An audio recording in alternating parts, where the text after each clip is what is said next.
Good evening, ladies and gentlemen, how are we getting on? Welcome to a brand new Starfield video. So, last night we had the Xbox showcase, and I think not particularly surprisingly, Bethesda had a whole bunch of reveals about upcoming Starfield content. And we got a trailer for the upcoming Shattered Space expansion, which is due later on this year, as well as a whole load of other bits and pieces as well. We've got new gameplay content, new faction-related content, and of course the release of the Creation Kit and official modding support, which is really cool. So yeah, it seemed to have caught a few people, and by people I mean journalists, by surprise this update, and I'm honestly, that's more surprising to me than the update. The idea that an update would align with the showcase is not particularly unusual, I wouldn't have thought, but okay, apparently we've caught a few people out there. Or rather, Bethesda have. So yeah, I don't know, all of it's strange, but nonetheless, let's have a look at this update, because it's got some really fun stuff in it, and Bethesda are knocking it out of the park with the Starfield updates lately, so definitely worth a look. Okay, so Starfield Shattered Space trailer and highlights from the June update. Okay, this is their article on their webpage. Obviously, we get a decent overview here. So, the home planet of House of Arun remains a mystery to the vast majority of the citizens of the settled systems. The religious zealots that make up this clandestine faction are known only by their dangerous reputation. When a distress signal originating from a derelict star station leads you on a path to Varun Kai, you will begin to uncover secrets surrounding the followers of the Great Serpent. Explore a new location, take on new enemies, and experience the story of House Varun when Shattered Space launches later this year. I don't think it's going to surprise many people that Shattered Space is focusing on House Varun. Bethesda made quite a big deal about it and how cool they thought the faction was, quite rightly, around about the launch and in advance of the launch of Starfield, but the actual presence of House Varun is not minimal exactly, but it's on the lesser side, so the fact that they've then gone big into that with the DLC is a fairly predictable outcome. Very cool. Definitely want to find out more about them. Getting to see their home planet. The shots of it in the trailer look absolutely fantastic, and there's lots of purples and blues and stuff that really blends in with the style of Starfield, but also has that really kind of like creepy space horror kind of vibe in it as well, so looking forward to diving in and finding out more about them when this update drops, which should be in the autumn, is the current window. If you want to check out all this stuff, by the way, I'll link this post down below so you can find the trailers and all the other bits and pieces of information. So we've got a June update highlight video thing here that you can watch on YouTube as well. All this obviously on Bethesda's YouTube. And it's talking about primarily mod support and a couple of other bits and pieces that are in here as well. So official mod support via creations, new bounty hunting features and quests. Improvements to Melee are among the highlights in June's update. Available now on Xbox and PC.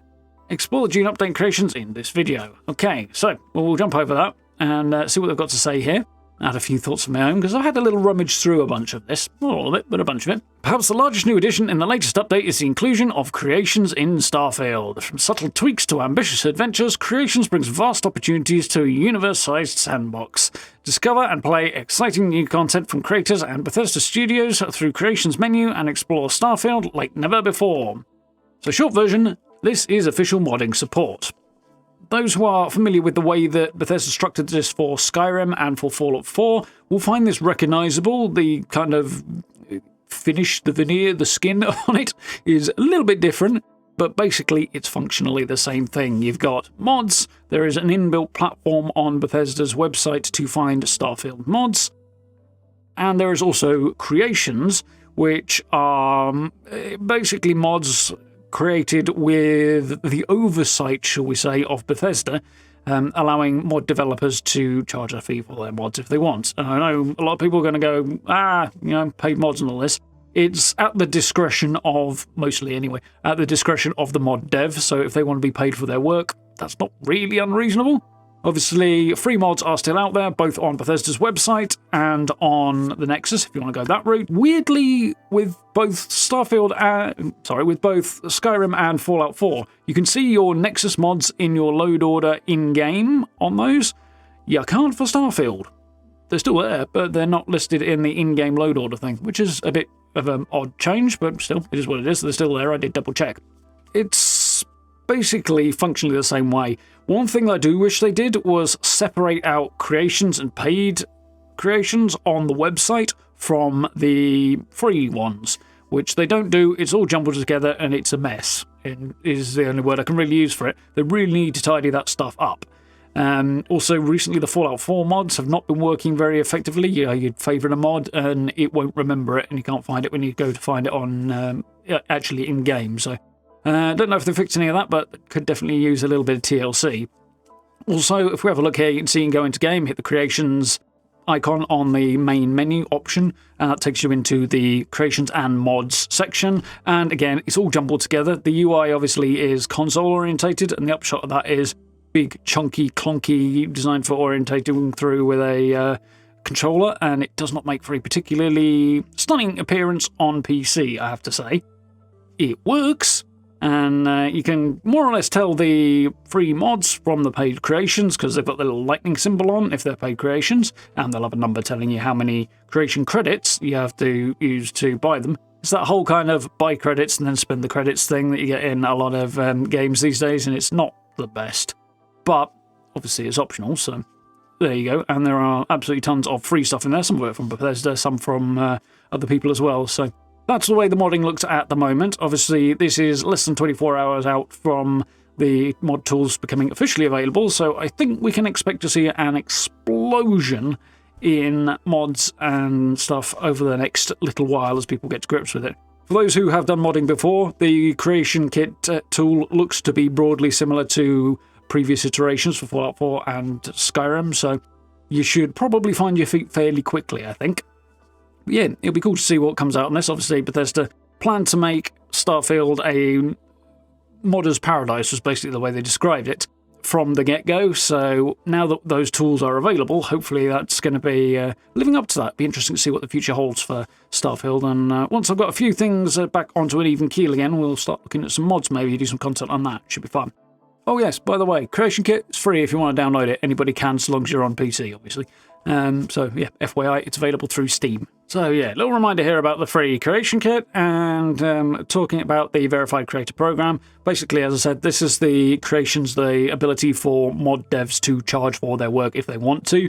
The cool thing about it, other than, making a living from making mods, which you can see the appeal to somebody, is also that Bethesda have an overview thing, and they check the quality of the work before they let you start charging for it, especially as it's going through their platform. It makes a lot of sense. So hopefully that should therefore mean that the paid ones are of a minimally high level of quality. So moving on, the Trackers Alliance. So the Trackers Alliance have been in the game for ages. You can pick up the odd bounty from a board and go and hunt people down and get paid for it.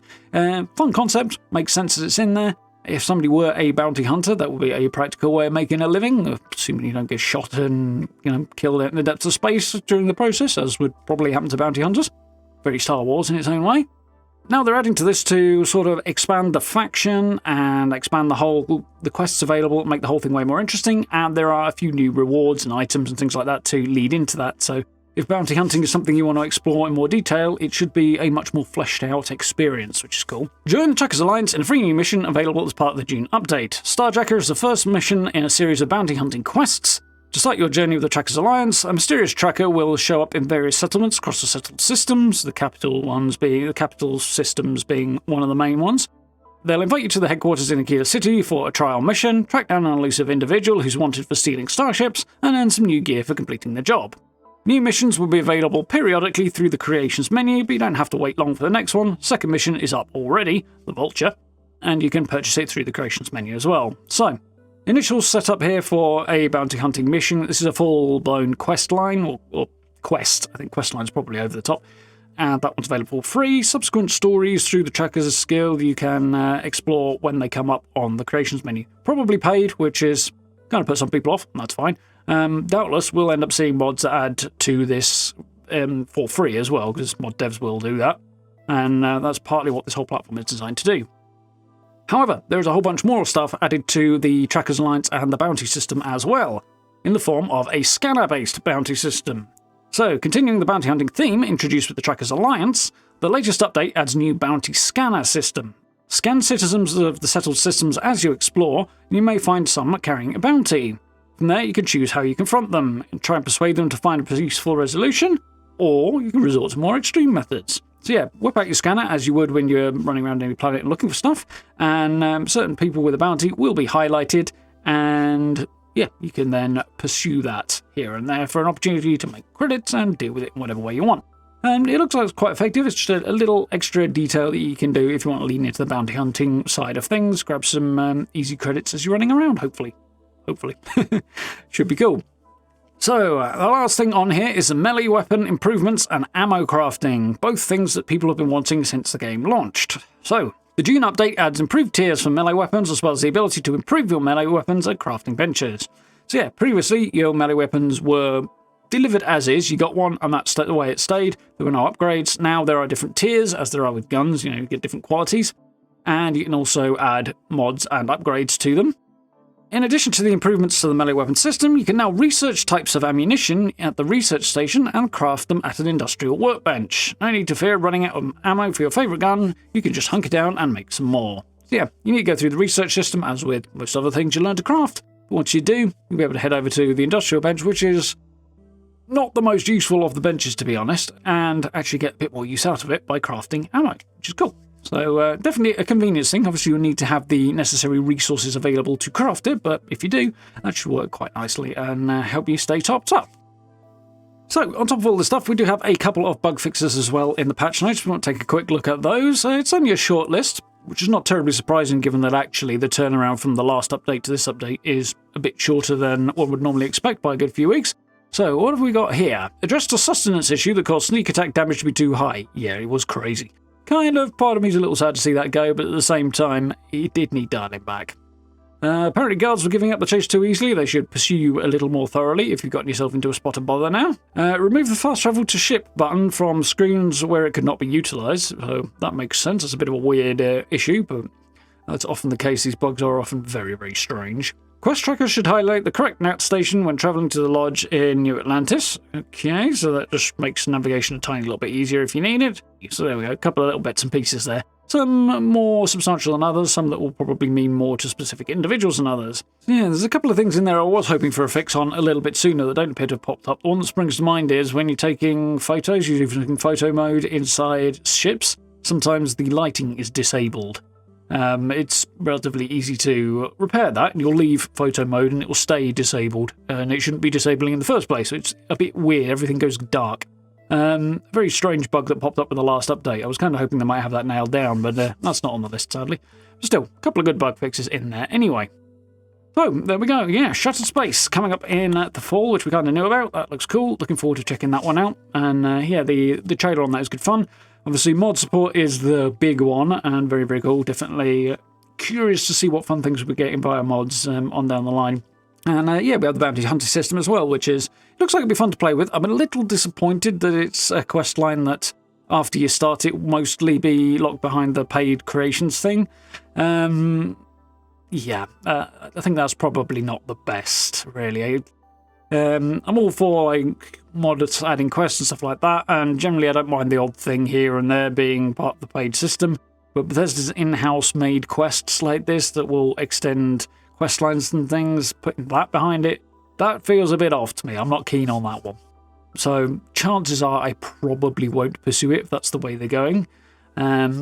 But, it is what it is. We'll take a look at it and see what happens, possibly in a future video. But there we go. Definitely happy about the mods thing in particular, and looking forward to seeing what future updates and Shattered Space has for us on down the line as well. So, I hope you folks found that useful and informative, and looking forward to getting stuck into some of this stuff. And if you did, please do consider dropping subs and likes. Very much appreciate. Tons of Starfield content on the channel, more coming on down the line as well. And yeah, loads of Fallout stuff happening as well. So if you're interested in all that stuff, do check it out. Down below, we've got social media links, merch store, channel memberships if you want to support the channel that way. I hugely, hugely appreciate it. Massive thank you to everyone who's done that. And if you get a chance to join us for live streams as well, mostly playing Fallout at the moment, we've got some other bits and pieces on the go as well. And judging by the last weekend's announcements, I imagine we've got a lot more coming up down the pipeline as well. So do keep an eye out for those. But for now, thank you very much for watching. I look forward to speaking to you all very, very soon.